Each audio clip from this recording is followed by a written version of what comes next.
So I this Saturday night I sat at Rock and Ramen by Legends, and then I sat in my car over at the end of the street by the beach, and then I went to closer to my restaurant and just sat there and watched things unfold.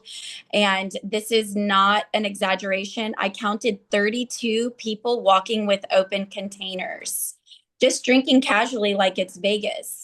So I would ask, where is alcohol beverage control in terms of what they're doing in that area? I think that we can be giving out open container or tickets. I think that if we had two Segway cops going back and forth, or two police units on Friday and Saturday nights between 8 and 4 a.m., constantly. This is not, when you get into a city council, the city council from North Long Beach would, and listen, I do not plan on just concentrating on Second Street, but let me tell you why it's important to focus on that business improvement district on a Friday and Saturday night right now. When someone sells their house in D3 in that area, the first thing that people are going to do when they look to buy that house is see, oh, where do people go locally? And if you go online and the articles pop up of people being murdered or killed in that area recently, that's not a good look.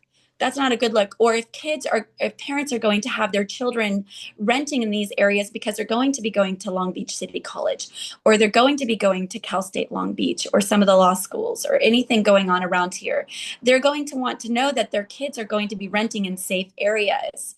So that's where the attention is right now. And it's there because of things like busking. I watched a busker, which is a musician, set up his speaker at 11 o'clock at night, and he does it every Saturday night, and it's super loud. And he goes until 1 in the morning, and there's houses right there.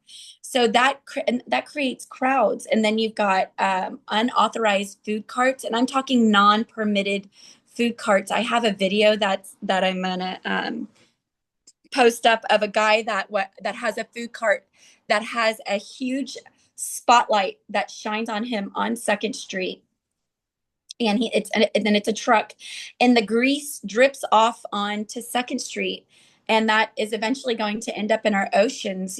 So maybe we need to get the Coastal Commission involved in some capacity. When I was a bartender, if you overserved, you got a ticket. Alcohol beverage control came through and they ticketed you. And if you got that ticket, all of the bartenders would text each other and be like, oh my gosh, did you hear what happened? I mean, it's an expensive ticket, but it's necessary if you are serving someone that is clearly too drunk to be served. It was nice to see that they were doing metal detectors at all of the businesses before people were going in, but I think that it is a policing issue. We can't ignore that it's a policing issue, and I know that there are calls to duty, but when you have hundreds to maybe even thousands of people on one street in a congested area, it's time to have those police officers out there, and have the police officers doing DUI checkpoints at either sides of Second Street. You are guaranteed to find people